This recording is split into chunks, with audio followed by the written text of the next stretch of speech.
Welcome back, everybody. The mic is not on mute. Nobody's hazy. This is great. Already off to a good start.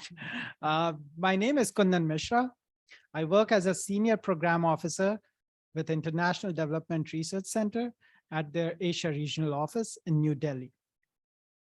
Thank you so much to the Asia Center for organizing this very timely conference on freedom of expression in Asia. We believe that the academic community is a key stakeholder in preserving, protecting, and practicing the freedom of expression in any society. However, in times of political and civic crisis, academic community has traditionally struggled to get support and adequate attention. At IDRC, we have systematically tried to invest in protecting and preserving these academic communities, especially in times of crisis. And you'll hear more about our programs that we have funded in Myanmar and other things that we have in pipeline along the same theme. In Asia, the idea of fragility has some distinct features where we see more of an institutional compromise rather than institutional collapse, with certain exceptions, of course. We see systematic targeted violence more than widespread violence, with certain exceptions again. We at IDRC and other collaborators see research as a bridging exercise between past, present, and future. The forward-looking aspects of research are really worth valuing and deserve their own rightful place in any dialogue in a civil society. The academic space is a platform to ask pertinent questions and investigate inequality and injustice in a multidimensional format.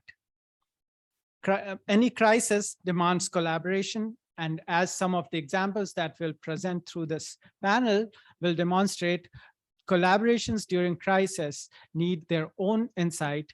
And what the idea of presenting some of our work through this panel is to showcase what that collaboration may look, what are some of the areas that we have some headway with, and what are other areas that still need concerted efforts from all sections of society. So with that, I will first introduce the first member of our panel, who is Professor Kyoko Kusakabe. Please forgive me if I'm not pronouncing your name right. She has been a long-term collaborator on Knowledge for Democracy in Myanmar Phase 1 projects. She has extensively worked on building policy research capacity in Myanmar, and she has led collaborative projects between Asia Institute of Technology, Yangon University of Economics and Socio-Economic and Gender Research Institute, and other collaborations with McGill University, University of British Columbia, Chiang Mai University, Gender Equality Network, Myanmar, and continues to work towards capacity building on policy development and policy engagement skills of researchers. The second panelist is Michael Gray. Michael comes from SecDev Foundation, and he has previously or continues to work on research related to digital rights, digital activism, and freedom of expression. A key part of it figured in our project, in our collaboration on Myanmar. He has worked previously on projects that explored role of digital tools in freedom of expression and democratic rights. That led to a final research report, and I'll show you where you can find it, which includes insights on digital art and activism during a political crisis. And it also includes valuable recommendations for grant-making organizations, NGOs, and governments. The third panelist today is Guwa Win. She's a PhD, about to be a PhD candidate, at Chiang Mai University. She's fresh out of exams. She has a couple of papers pending, and her area of expertise lies in finance, labor economics, and political economy. She has been a collaborator on Knowledge for Democracy Myanmar projects through Chiang Mai University and other institutions as well. So that was the panel. And now I would like to invite Kyoko to share her opening remarks. Meanwhile, you can use this QR code to download all project relevant files that some of which will be covered during our discussion today. Thank you. I'll leave this open and I'll invite Kyoko to share her. Thank you. Very much.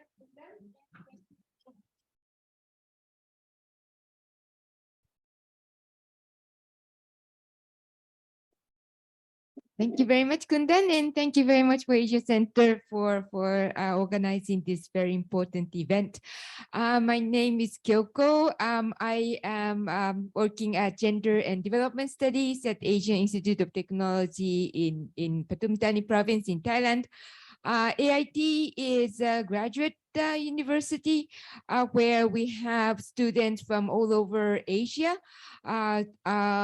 for graduate, master's, and PhD studies. In AIT, we have Gender and Development Studies, which is one of the first of its kind in Asia as well. So we have been having a lot of students from this region, and many of our students have gone back and to work in their own country. Like, for example, in Myanmar, many of our students have become prominent women leaders, and we're very happy about our own graduates. We have also been partnering with different academic institutions in this region. One of them is Yangon University of Economics in Myanmar, and we have been working with them to build capacity on research, policy-based research, policy-oriented research related to gender and development. So we have been doing this project with the support of IDRC from 2017. So and then because the problem is that one of the problem of Burmese university was that before 2000, around 2010 or 12, there was no research culture as such in Myanmar. So all the university teachers were only teaching and doing no research. So when the country have opened up, and so now that was the time that the first time that the university in Myanmar, ever since like 1960s or 70, even since after that, there was no real research culture in Myanmar. And then so it was the first time after many decades that they started to do research. Now, research culture is very important because it talks about, it questions things, it encourages debate, it encourages so expression of freedom of expression is very much of a core part of the research culture, because you have to be able to express your findings without fear. You also have to be able to share your research findings, so you have to have a certain level of trust with each other, so you can get certain respect and acknowledgement from your research output. So, but then all these kind of research culture was not very much there.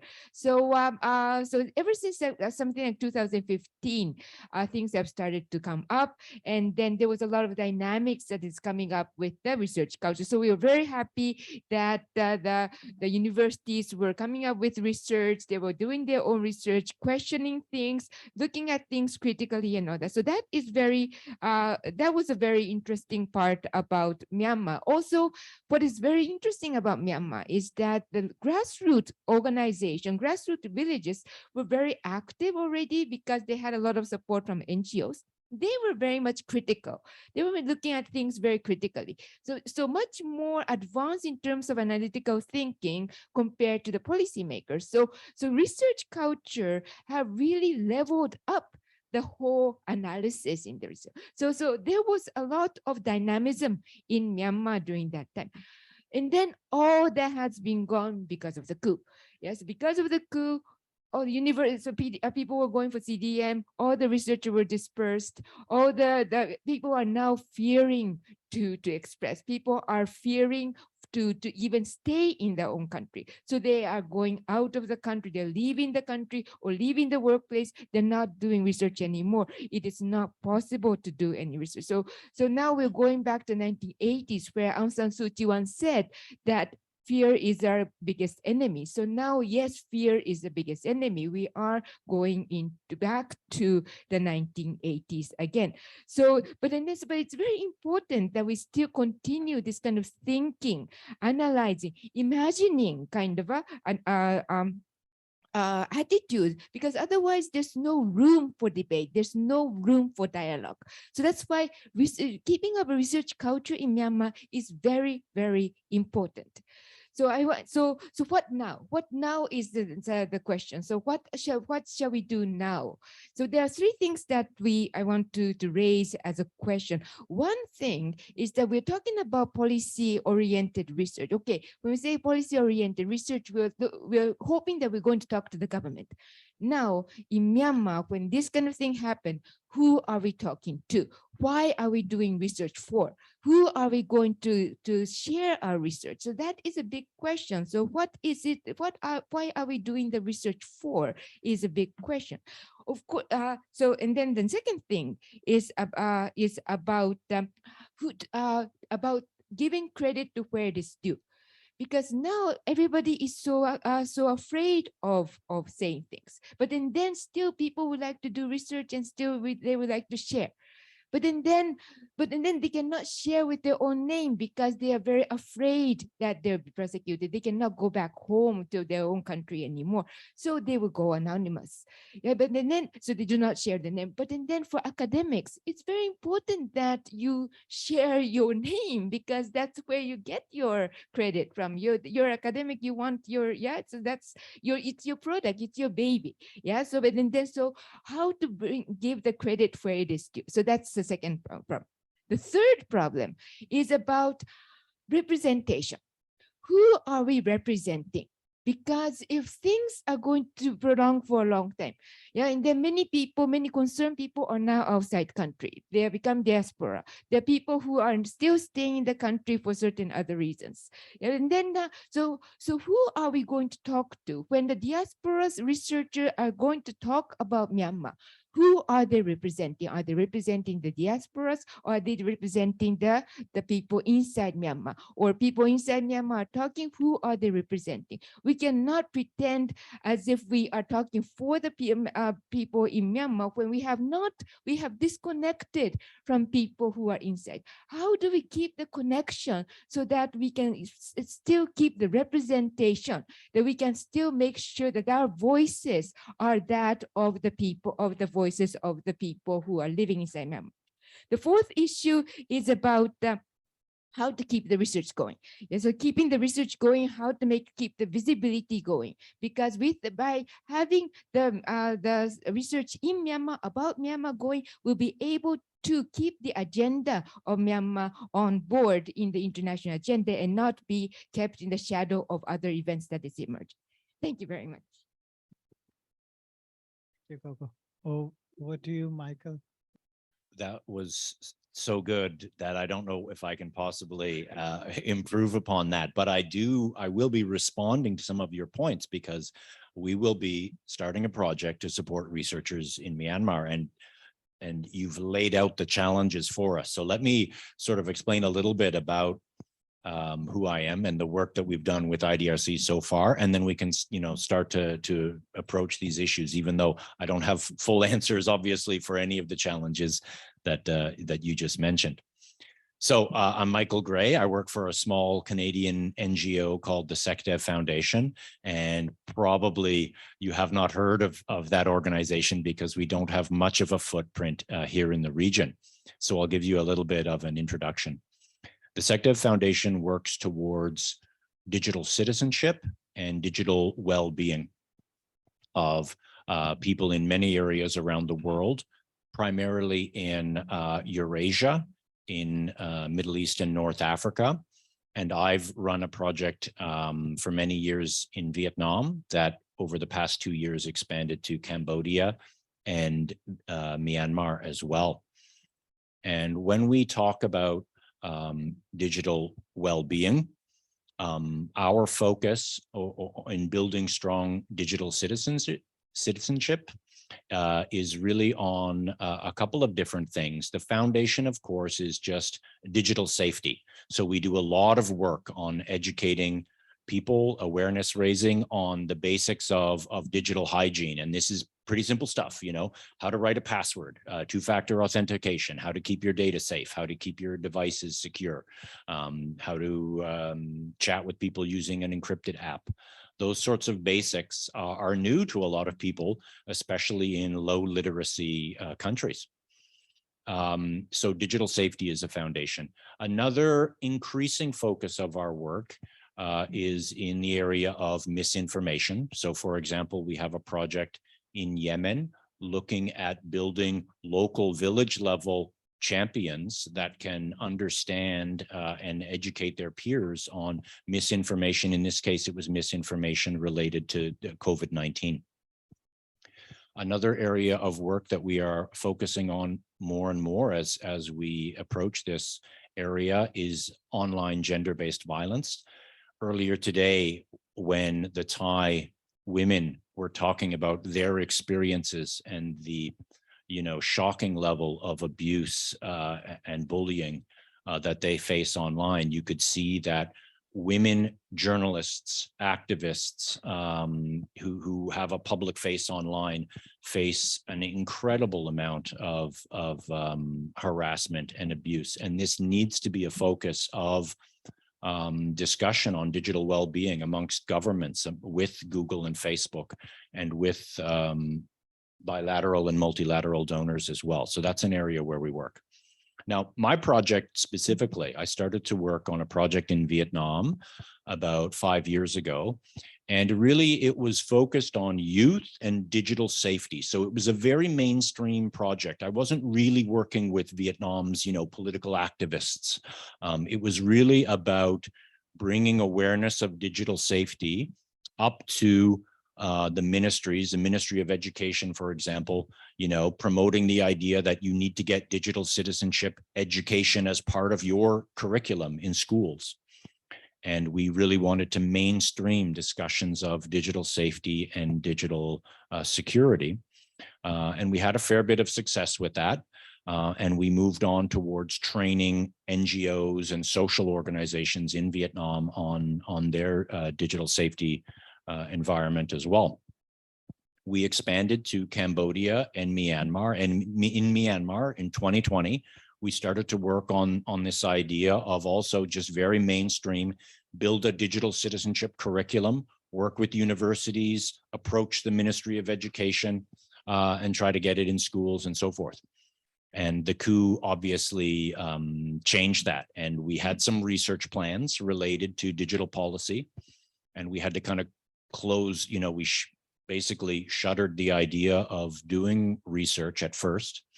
And our digital citizenship curriculum was put on the back burner, and we shifted into just funding kind of emergency digital safety training for a population that was now at great digital risk because of events on the street and digital surveillance and so forth.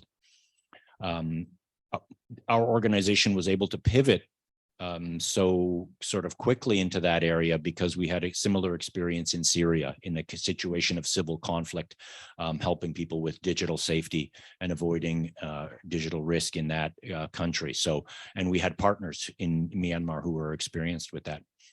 At that time is when IDRC contacted me and said, hey, we heard that you were going to do some research. And we would like to keep research going in Myanmar. So can we look at the projects that you wanted to fund and maybe keep some of them going? And so we did contact in the end. There were 3 projects that we did. 2 of them are presented at this QR code.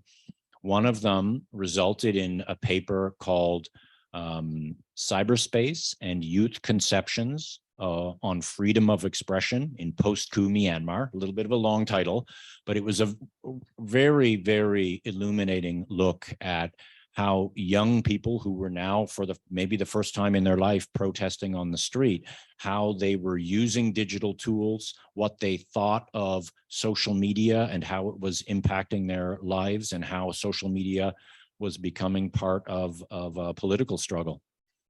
At the same time, we did a researcher based in the United States, a diaspora researcher, did a survey through Facebook. It was a post-coup impact assessment survey, where I think we had about 5,000 people in Myanmar respond to questions of how their life has changed as a result of the coup. And the data set is available at that QR code. And we're going to move forward now. IDRC is going to fund a project that will look to continue supporting research done inside Myanmar. And there are many challenges, as Kyoko has pointed out, a lot of them. Challenges that come down to a lot of different issues, including even, the safety of the people doing research. So I had written down some sort of what did we learn from the research that we did do that's going to inform us as we try to continue with supporting social research inside Myanmar, and finding out how is it still going to be relevant, right? So there are a lot of issues there, and one of the ways we're going to do this is obviously we're working with researchers that are displaced from their normal place of work, whether it be a university or a research institute. They could, in some cases, be people that are now outside the country or are almost in hiding within their own country. And the use of digital tools in research will be very, very important.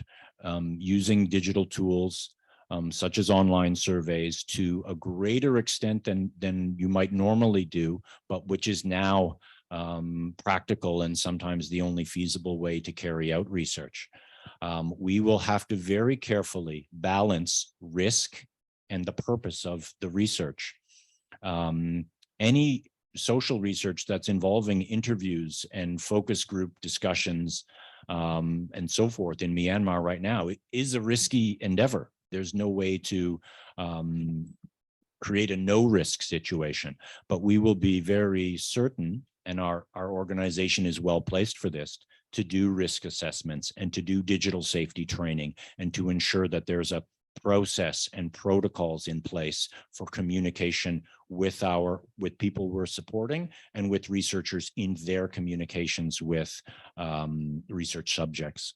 So that will be a very important part of how we move forward before funding any research project, no matter how small, no matter how big, would be a risk assessment and some training. And then we will always have an eye towards fostering collaboration, especially if researchers are now in the diaspora outside the country. We will have a strong emphasis towards mentoring youth researchers who are inside the country. So there will be a research methodology component.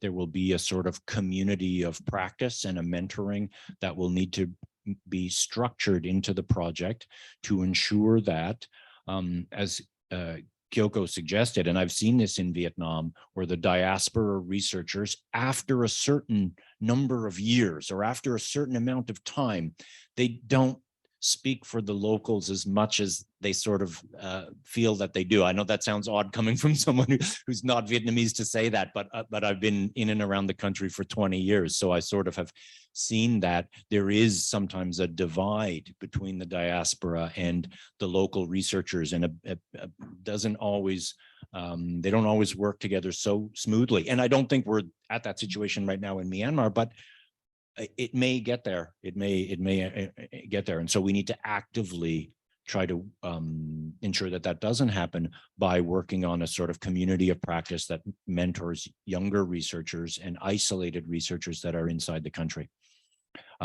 There's also just the I was going to talk a little bit about funding and the difficulties of getting funds and support into Myanmar at a time when the banking system is in a crisis mode as well. But I think that's not necessary to go into any detail on. So let me end here and pass it back to Kundan. Thank you very much, Michael. Goa, can you Yes. please take over? Thank you. Thank you. Good evening. This is Muwa Wen from Center for Economic and Social Development. And I am also working as a policy coordinator for my center and also studying at the Chiang University. I luckily got scholarship last year right after the coup. And so I migrated to Thailand and now helping to my office and my colleague who are now working in Myanmar. After coup, we also face a lot of difficulties, like, other institutions and activist organizations who work in Myanmar. And just now, right before we start our panel, I heard that one of the organization founder who has a kind of like, similar function like our center, her and her husband were arrested this morning in Yangon. So, situation are, getting worse.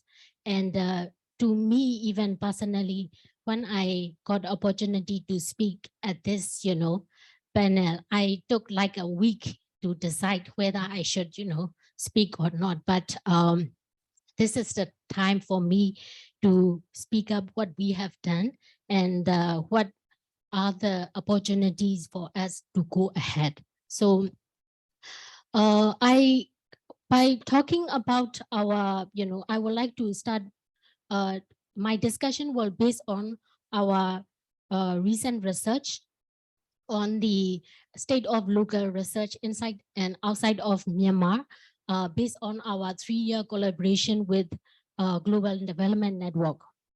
So Global Development Network is the daily based organizations, and they have been working on the comparative global surveys on doing research assessment over the dozens of countries, including Myanmar. And by talking about some findings, relevant findings, and I also answer some questions to which Kyoko asked, and also some facts about what Michael just presented. So we follow the research framework and methodology developed together with Global Development Network, and that's the kind of like to systematically look at how social science research is produced, distributed, and used in Myanmar. So Professor Kyoko, if I have to answer one question, in the past, before 2010, it's not in Myanmar, we did not do research. We did research, but there is no dissemination, for that research. It's lie at the library and no one use it and no one, read it.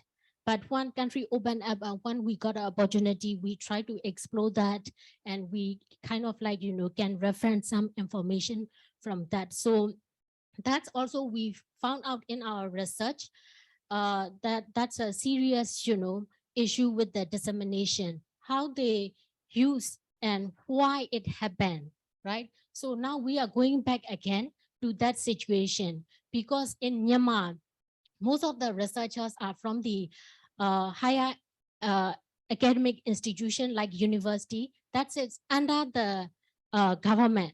So they have a fear for their, job security and other their security. So research, they do research, but they could not publish it, and they have a kind of like self-censoring that this topic should be okay when I get back to Myanmar, if they study at the outside of, country.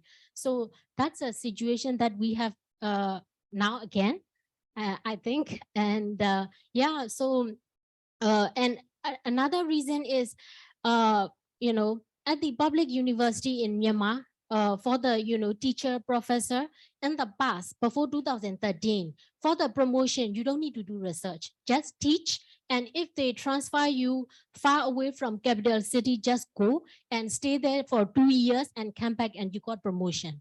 So you don't need to do research for as a university professor or teacher. So that's also another thing. And it's start to change. The education reform start in 2013.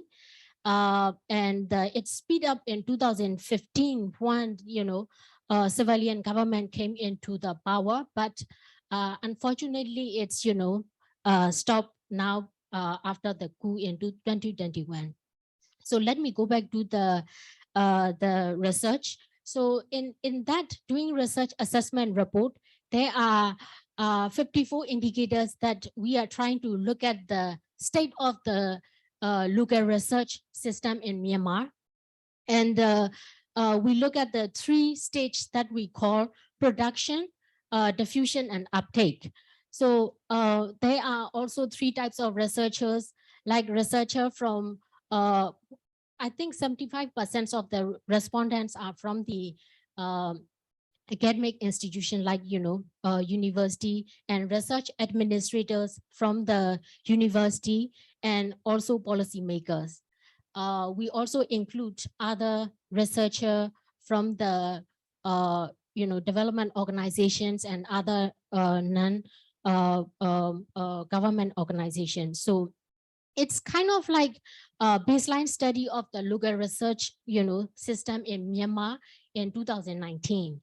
So for after that, we contact and produce doing research assessment report in 2020, and we follow up by the analysis of the impact of COVID-19 on Lugar research. And recently I am also writing about the case study to assess the state of Lugar research system under the fragile government. So under COVID-19, the disruption in research was mainly physical, and because of the budget, constraints are very extreme. It's also happened in the, not only to the organization like us, it's also heavily affect to the research under the, higher education institutions. So after that, we faced with the coup. The coup in 2021, as you may all aware that it's produced one of the largest civil disobedient movement in education sector, and it wasn't by the arrest and social punishment. If you are still working with the university, you are victims of the social punishment, and the whole family, and it's follow with the what we discussed this morning, cyberbullying and everything. So it's very worse situation and case study that we seen. So in 2022, the widening conflicts led to no school campaigns, and killings and politicizations of the research process happened. So that's a alarming crisis, that we need help and understanding from all of you. So the ongoing restrictive process and repressive environment, weaken our research process in all 3 stages of production, diffusion, and policy uptake. In production, we face with the funding cuts, and also face some difficulties in data collection and interview process. And diffusion, yes, of course, we cannot really publish very well like before. And also, like Professor Kyoko said, we sometimes could not mention our name in research. So that's the situation that we face. And policy uptake, I don't know what to say. You already know the answer. So I would like to move to our needs for the in terms of Lugar research, what are our needs. So the academic and public higher education institutions, they still need sustained assistance to provide the relevant educations for the future generation of Myanmar.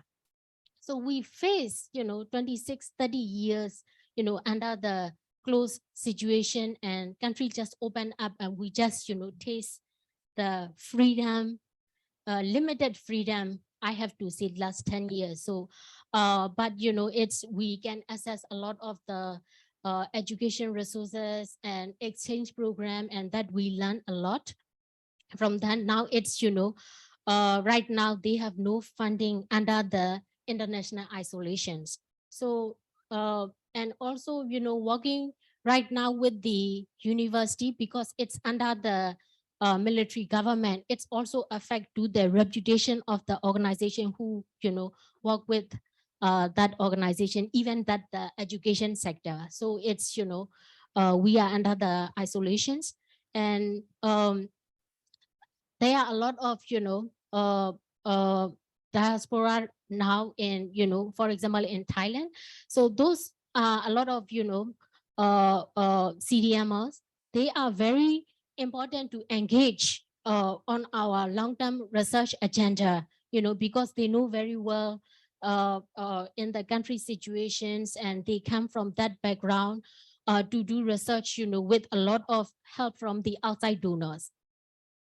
But some research that, currently some are doing, it's very much like campaign oriented, research procedure to produce a kind of like, to get a zero-sum outcome for our, population that we intend to help. So that also undermine the quality of the research. So that's, if I say outside of this, conference room, I will get another social punishment again on, online. But I have confidence to say that because I hope that all, understand about the quality of research and why we need, quality of research. So, yeah, but there are, some local organizations and researchers who still, chose to live inside of the country, and they left behind with the local NGOs and, their private education, system. They are currently can do small scale research that kind of like, oriented in problem solving and civic education program that can be supported by donor and international researchers, by working together with them and by supporting with them. Because they can provide the locally appropriate and politically feasible practical solution to the vulnerable populations.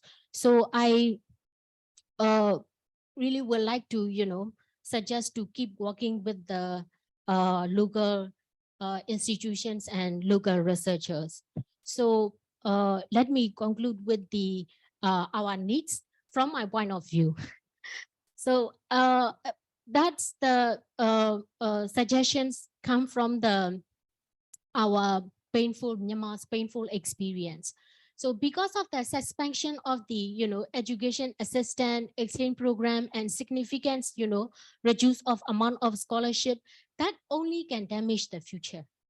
So the reason why we also contact that doing research assessment is when we country open up, we engage and work on the policy research, and we face a lot of difficulties because of the lack of resources and data, and not systematic in data compilation and things like that. So that's only damage our future. So please kindly support for the education, and it should continue in any situations. And in the past, in no means of offense, when we listen to the discussion, all the foreigners are talking about Myanmar as a researcher, and Burmese are listening as an audience, even inside of Myanmar. That's a painful truth for me, and that's also another motivation for me to come to Chiang Mai University and do the research. And now I'm also personally supporting to the some researcher who want to work and study and be a researcher together with me. So and another thing is we also need to continue support for the long-term research because it is important to build the democratic society with well-informed citizens. Because when we talk about the, yesterday evening and this morning, we talk a lot about the misinformation and disinformation, and what are the, how do you define it, whether it is right or wrong with the culture and everything. And when we conduct an advocacy program and we only reach out to the small amount of people, and that there are a lot of people who that we cannot reach out to, and how we can inform them, how we can, expand our network. It's very much also depend on the long-term research agenda. And it's also we very important to include local researcher even when you develop the research design. Otherwise it will mostly like donor driven, and it's lack of ownership from the local from the inside of Myanmar. Thank you.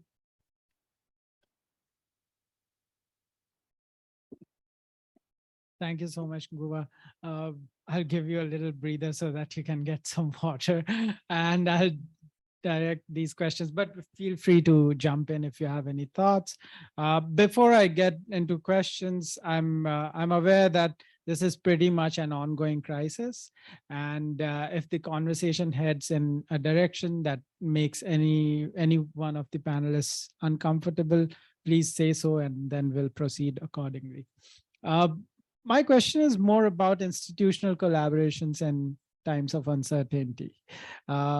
Kyoko, basically the think tanks or the research centers that you were working with kind of evaporated overnight. And Michael, you had to shepherd a diverse group of researchers towards a project, being the project manager. If you can count specific examples of what that process was like and any particular uncertainties that you want to draw on, that'll be very helpful. Kyoko? Thank you very much for this question. Yes, we were very, very disappointed, but at the same time, all the people that we were working with inside Myanmar, they were very much in danger immediately after the coup.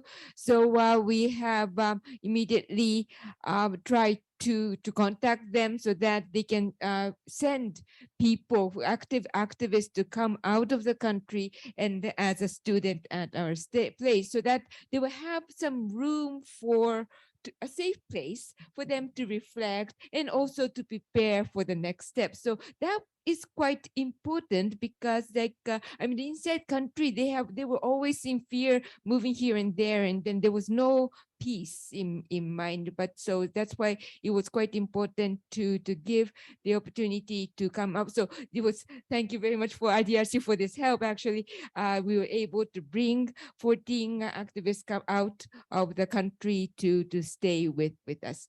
So in this year, we are also starting again with support from IDRC, more spaces where both the diaspora as well as people inside the country to be able to come together to discuss. So we're going to have a series of, I think what Michael was talking about this digital space is giving us the opportunity. Actually, it's a good opportunity because, like, we have been, with COVID, we have been very used to using Zoom and all that. So now we can use this platform in order for both of us to come together in a common space. I think that's quite important to that we are able to do. But then I also want to highlight that, yes, space is very important, but then also people have to live. So so financing support is also very important. So I think we should not kind of lose sight of this this very important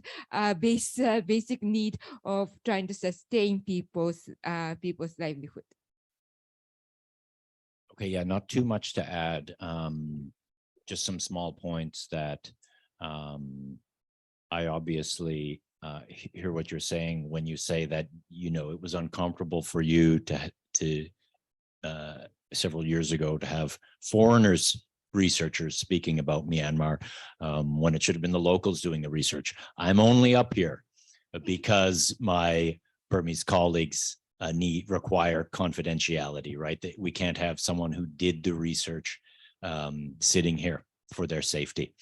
But you know, in terms of what happens when institutes close their doors and how we react, I mean, the SecDev Foundation was maybe a little bit more flexible as a small organization to do things that bigger donors wouldn't do. Like there are donors that are bound by their rules and they will only send money from an institutional bank account to another institutional bank account. And once that's not possible, well, the funding stops. That's it.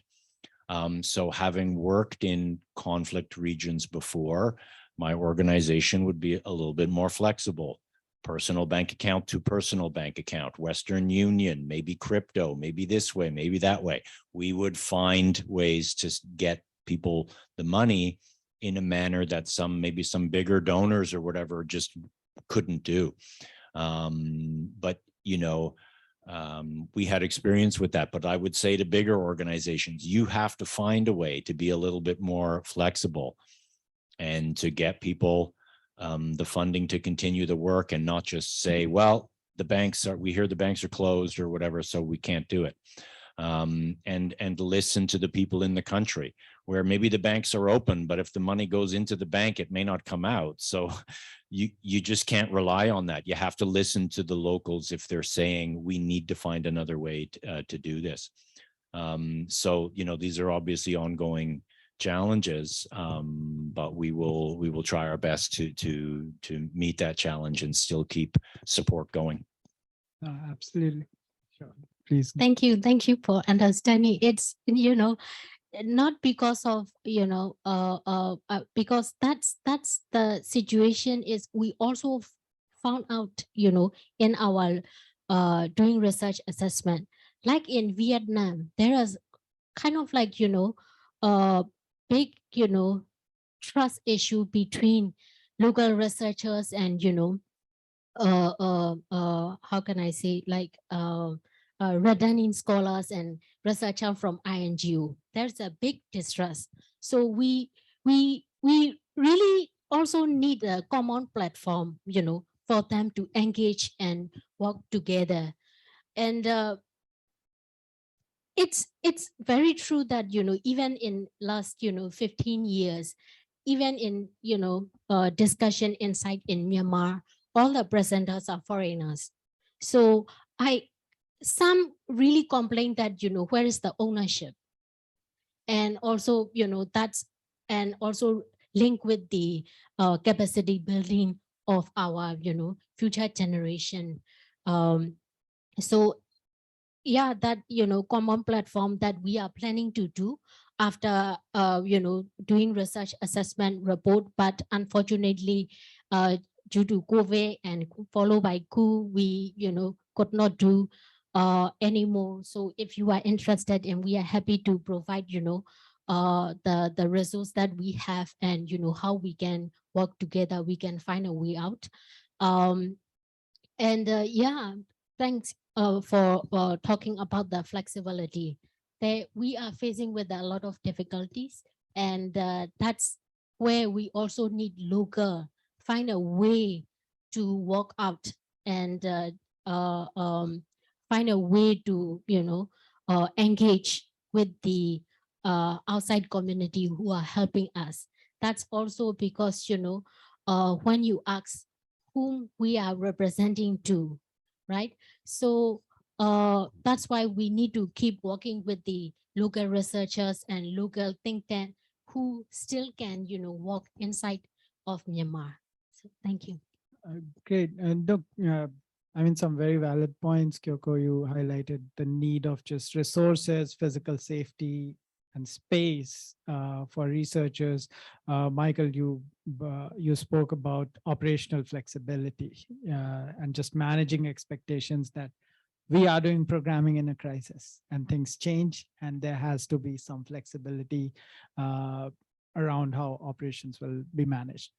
And Ngua, you spoke about developing platforms for collaboration that represent local voices.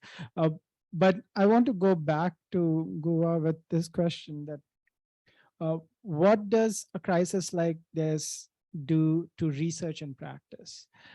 How does it change your research? And what I mean is not just in terms of the intended audience and who does the research, but disagreement is a big part of research. Academic spaces are still one of the few spaces where disagreement is valued. So considering that, what it does to research that is being conducted by or led by researchers from Myanmar. If you can share some reflections on that. I don't know what to say, but right after the coup, because of COVID, another good thing of COVID is we can contact a lot of online interview and telephone survey, and after coup, yes, we have to close our work on the ground, and some researchers are unfortunately on the ground at that time in remote area, and we try to manage to get back safely. But on the other hand, at that time, it was very painful, I have to say, to deal with some international organization who demand the report in whatever situation. We need that. We understand the situation, but because of our needs, you have to give that. So it's very painful, but we successfully managed that in in way. So yeah, disagreement is when we try to approach the topic objectively, and we faced with a lot of criticism that whom you are representing to, whom you are working to. That's not true. The big factor is not this, that. For example, like, military and COVID. When we talk about, COVID is real, you need to take vaccine. This is true. And you need to take, protection. And we also try to, maybe you do not, aware the situation back in 2021 when we faced with the Delta, and we have a lack of, vaccine and medical support, inside the situation, and we cry for help from the international community. But under the COVID facility, we are entitled to get, some support under the, facility, COVID facility. But due to the political situation, that was controlled by the, WHO. Because of the some, political, because of the political situation in Myanmar, and we don't want to engage with the military government. And because of all that, situation, we suffer inside, Myanmar. So we really want to request, look at the case objectively. It's, yes, military government is now ruling the country, but we are helping for the people on the ground who has no support when they are, facing with the COVID. We have no medicine. Even paracetamol is difficult to get at that time. So, yeah, and then, when we talk about the COVID and like military, we say COVID and coup. So coup is very important, and it's the other discussions were taken down. We cannot compete with the popular discussion and activist movement in public discussion. We cannot compete. Even we present evidence-based research objectively. Even we present with the our concrete research report. We talk from the data, but we cannot compete with the that popular opinion. also same with the, education sector, no school campaign. And, that's, very affect to the country. And now a lot of children, drop out from school, and a lot of, young people left the university. Why? They have no alternative right now. So that's only can damage the future. So I really hope that we can find a solution for our, younger generation, for our children to get an alternative education. Thank you. That was very insightful about unfair expectations on positionality of researchers in crisis, and that work under an ongoing crisis situation. Michael, I want to pick on a conversation that we were having earlier around research and how to navigate this whole physical threat to physical security and how to publish safely. Do you want to touch a little bit on that? I think that's interesting. Okay, so I'm trying to figure out what should I say here. I mean, I think that any research project right now needs to have a risk assessment done. And the SecDev Foundation luckily has a team in the country that is one of the top. We have actually both of the top and the most respected digital safety teams that have been doing assessments for years to help organizations understand their digital risk and also their physical risk related to that as well. And so we will be in a position to draw on that expertise and to do some training for researchers in advance of any type of field work or interviews or communication with research informants, research subjects, and so forth. And then, in keeping researchers confidential, I mean, so I have my thoughts on this. We'll be discussing this more, but basically, obviously, there will be a growing number of research papers coming from Myanmar in the future years that will not have people's names on them. And there will need to be someone who vouches for that research, whether it's a smaller organization like the SecDev Foundation or a bigger, more established organization like IDRC. What I think it's important for us to do is to share as much as we can about, we might not be able to say who the researchers are, obviously, but the process and our kind of standards for who we work with. And, IDRC, you guys have a brand, right? If you're willing to put your logo on research, people will understand there must have been a kind of a due diligence, if you will, that who these researchers are and you can vouch for them.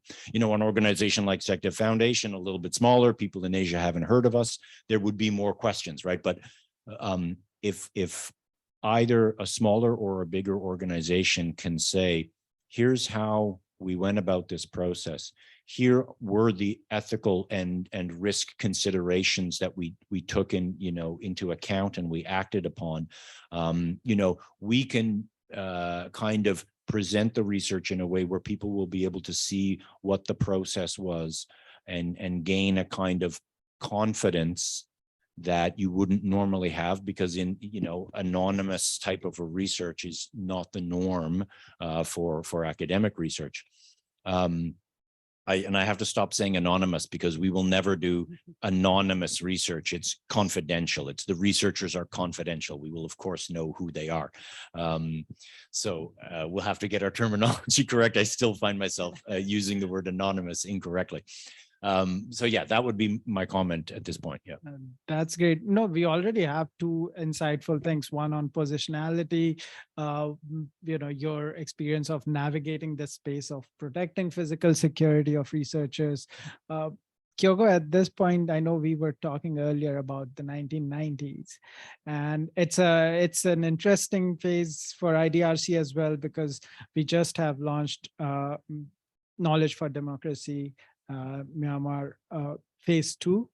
The phase 1 got complete from 2017 to 22, and now we have some funds to continue the work. But apart from K4DM, and just drawing from your previous experience of engaging with similar crisis. Are we anywhere close to being better prepared? Or is there any sense of preparation, or is everything still ad hoc? Okay, that's still we are struggling to understand the current situation and how it's going to unfold in the near future, and because we do have our because now we do, because of the thanks to the last 10 years where it was open, we now have more we have our graduates there, we have our people, we know the Burmese organization, so we know what they're doing, and so there are more networks that we do. So we know people inside Myanmar, which was not the case in 1980s, 90s. It was very, very dark. It was very difficult to understand what was actually going on from outside. So what is quite important now is to make sure that the research culture continues, both not only among the diaspora and outside, but also inside Myanmar, because that has started to flourish. And then we should, I don't know how we can do that, but then we should try to encourage research culture inside Myanmar. The reason is because, as you have just rightly mentioned in the very opening, that research is normally considered to be secondary need, because we need to ensure democracy and people's rights, and but then so research comes like less need. But then actually research culture is the basis for dialogue, because without trust or without questioning, expressing, sharing is not possible without the trust in the community, that because we trust that the researchers follow a certain method. We trust that the research is done ethically, because you're a researcher, you're doing things ethically. Yeah, so that's that. And then when we also share, we also know that they're not going to just plagiarize my idea and put it somewhere. There is a trust among the researchers. So research culture is very important because it is based on trust, and then it cultures this kind of a trust within the community. So in that sense, I do wish that we can continue to culture the research culture within Myanmar. Thank you, Kyoko. That was also partly a segue. Otherwise, I would not be doing my job. To quickly mention that at IDRC, we are really looking at systematizing all this knowledge of operating, of working with scholars in crisis, of better supporting academic community in ongoing crisis. We have 2 researchers coming up, one at Chiang Mai University, who will start in September, another one at Asian Institute of Technology that is in the pipeline. You'll hear more about it. And we are also supporting scholars who were displaced by the Afghanistan crisis through a project at University of Central Asia, and a Canadian component that is a joint collaboration between Carleton University and University of British Columbia. So you'll hear more about IDRC's ongoing support to displaced scholars in months to come. And we are very excited about doing that work. At this point, we can go to the audience for any questions that they may have.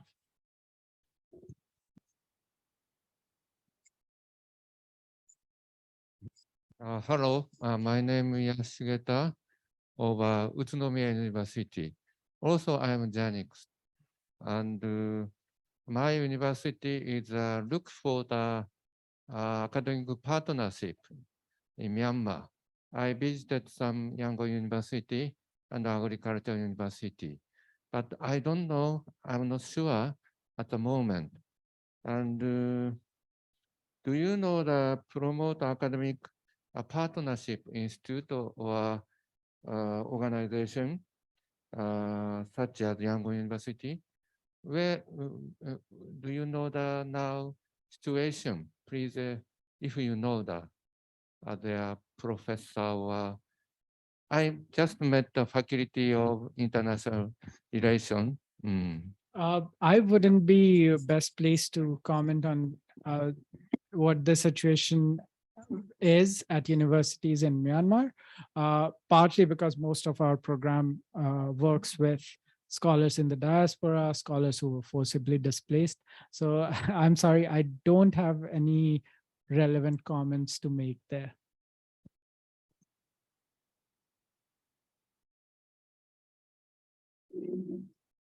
Hi.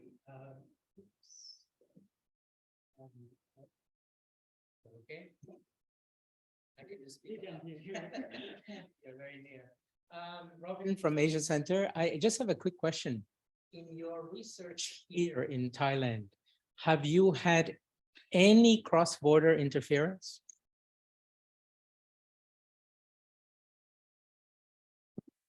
I asked that question because, you know, even in, I won't mention the country, but in Europe, give you one concrete example. Professor dropped her PhD student because that PhD student was pursuing a critical, highly critical analysis of a big power. And that big power put pressure to the university on him, on her, the professor, to drop him. And she dropped him. So I'm wondering if that kind of situation is happening cross-border. So, yeah, for me, I am studying in Chiang University and working, you know, also together with my colleagues inside Myanmar. Luckily, I do not have, you know, that kind of situation. And but working, studying in Thailand, I really have to care. You know, you all know why. Um, um, but based on my experience in Myanmar, I think, you know, and also having colleagues, you know, inside Myanmar, we really have to be careful what are the words that we can choose to present if we have to, you know, present our findings and, you know, if we have to publish our reports, right? So that's, you know, what let me add, you know, working together with, keep working, you know, with local institutions and, you know, researcher inside the country is very important because they know how to work under that, you know, fragile situation. They know, you know, the art of, you know, possibility in that situation. So that's why we need to keep working and we need to, you know, support for the capacity building, you know, of the researchers in Myanmar. Yeah, thank you. I think that's one interesting thing because like, I think things have been better for that dimension because like in the early 2000s, yeah, our Burmese student, but she was doing a study on internally displaced people in the ethnic minority region. But then when she was, but then as a student, they have to do a public seminar. So in that one, she have changed the title saying that it's about livelihood in rural Myanmar or something like that. So no non-politically, yeah. So they have so that kind of control was very much there, but that was in the early 2000s. But then now we don't really hear that kind of interference anymore. Any other questions? Do you find if we reach out to the person behind you because he hasn't had a chance yet? Thank you. Thank you for that reflection. Mine is not question, rather than reflection, you know, on knowledge management, right? And Professor Kyoko, you mentioned, you know, in the beginning, what we are doing the research for, right? In Myanmar, where you cannot, you know, influence the policies, you know. I think I will look at the research as a product, but also as a process, you know, where we go with the respondents, you know, of the research in a journey. And it should be that way, you know. I think the traditional research completely misses that kind of narrative, of, how we go about to the community, how we involve in them in a process like you mentioned earlier, right? And how we empower them, how we make them understand the issue in a better way, right? And at the same time, both the researchers and the communities or responders, grow and they become an integral part of the research, and then the product comes, and then we go for advocacy and policy, right? So I think, a new kind of research, I would rather say action research, most applicably, right? Needs to have that kind of outlook when we are talking about knowledge production and knowledge management system, right? But also, it's funny and it's unfortunate that we live in a world where many high quality research are produced in a high impact journal, and one journal costs $40 to $80, even $100. But people in Myanmar are living in a less than $1 per day. So you see the disparity, you see the inaccessibility of the knowledge, and I'm sorry to say that, but many universities are part of that. I'm glad that IDRC, in the beginning you give us the QR code, which and then we can access all of your publications, right? And I think knowledge should be accessible. Community, and also the other part is, I think the research community need to think about the replicability, the responsiveness, and the transparency in the research, right? And I think we need to have a bigger discussion, around how we, bring that, discussions and practice in the knowledge production. Of course, in Myanmar, when we talk about, conducting research, it's very restrictive at the moment, not only because, things are inaccessible, but there is a bigger, mistrust, no one knows who is who, and people are very reluctant to, talk about the issues, right?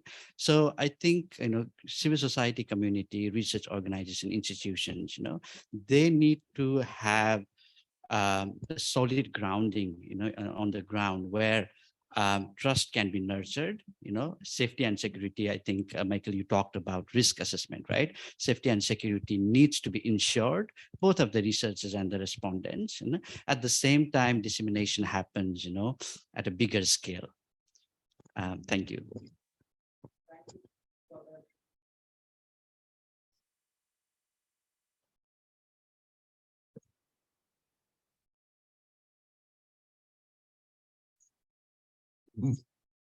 Thank you for that remark. And that's one of the areas, how to create a space within Myanmar where this disagreement can be engaged with in a meaningful and productive way.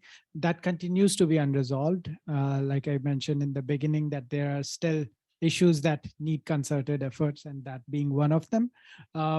It also brings back to Michael's comment about scholarship that comes from the diaspora. And we have seen that in case of a lot of countries. We saw that in case of Afghanistan, where diaspora scholars were not very welcome or were critiqued for identity issues. We saw a similar case with Sri Lankan scholars back in the days, that the research by the diaspora was always criticized for not having enough local representation. And we are rediscovering that tension, even in a lot of other cases as we speak.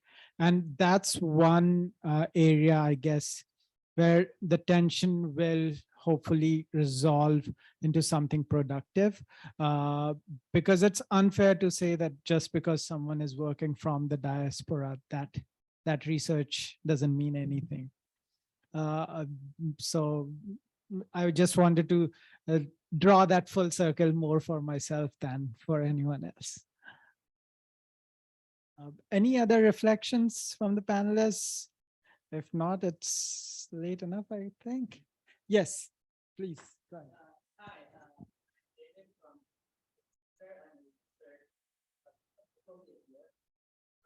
throughout the panel, I think you talked a lot about the process of knowledge production, but I want to discuss the end of which would be to develop recommendations or any thoughts in my question is, given the context of the crew and all that, is there a change, in the approach? In how you develop the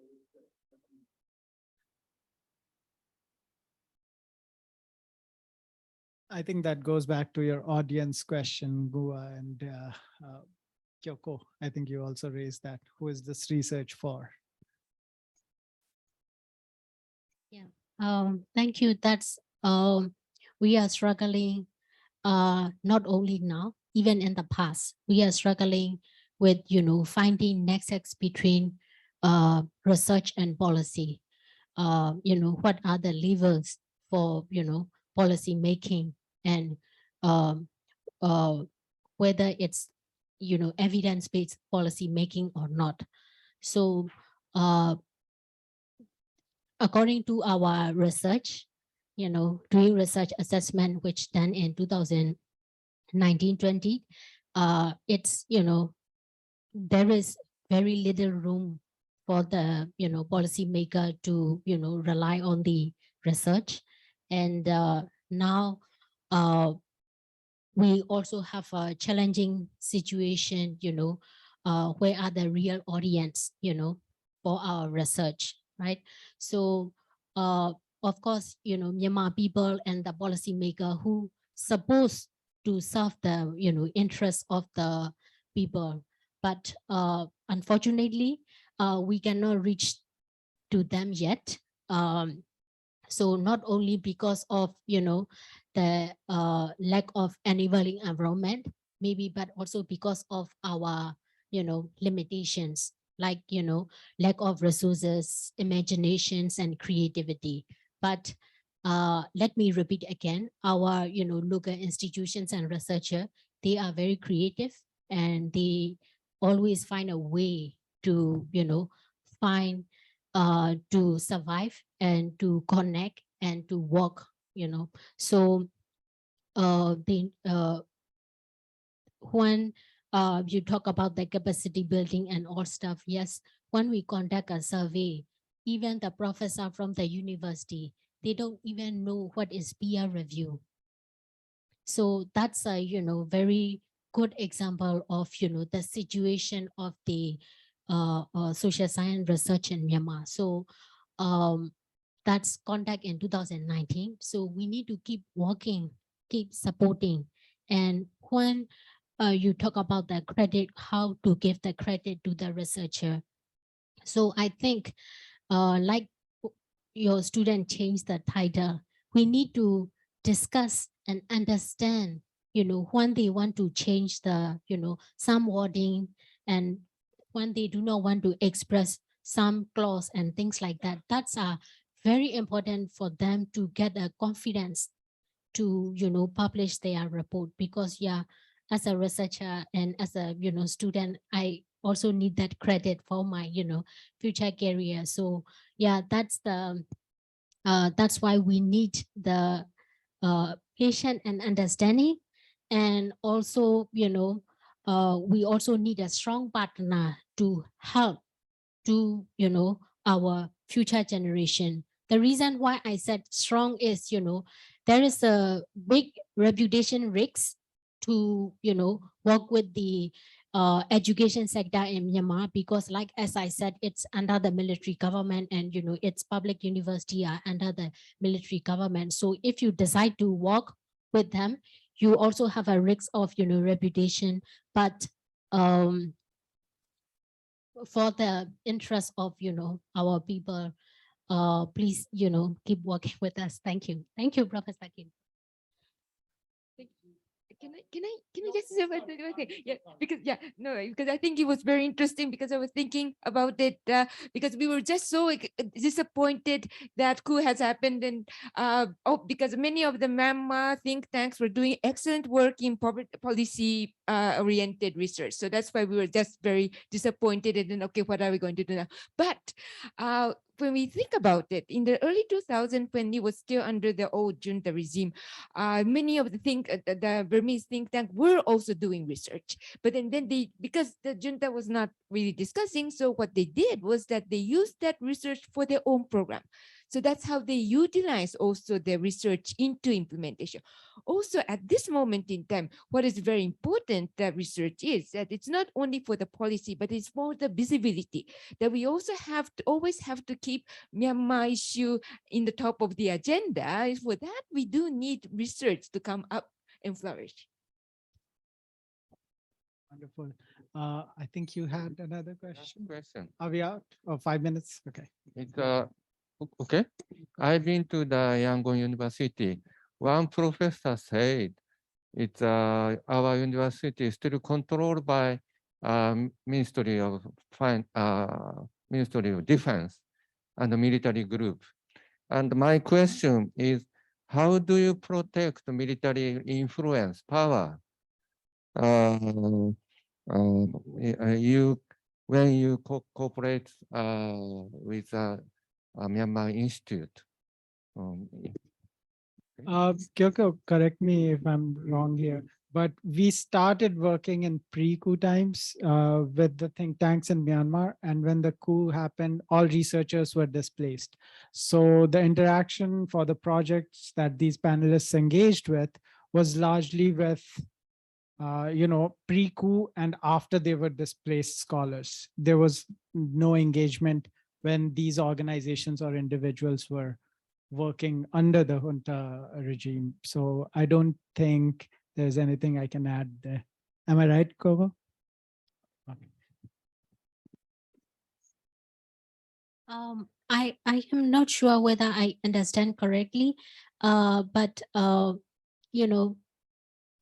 universities are under the Ministry of Education, and yeah, everything and everyone is under the military after 2021, 1st of February. But for the university, administration, it's under their Ministry of Educations, and to my knowledge, there is no direct involvement to the university administration. Yeah. Thank you.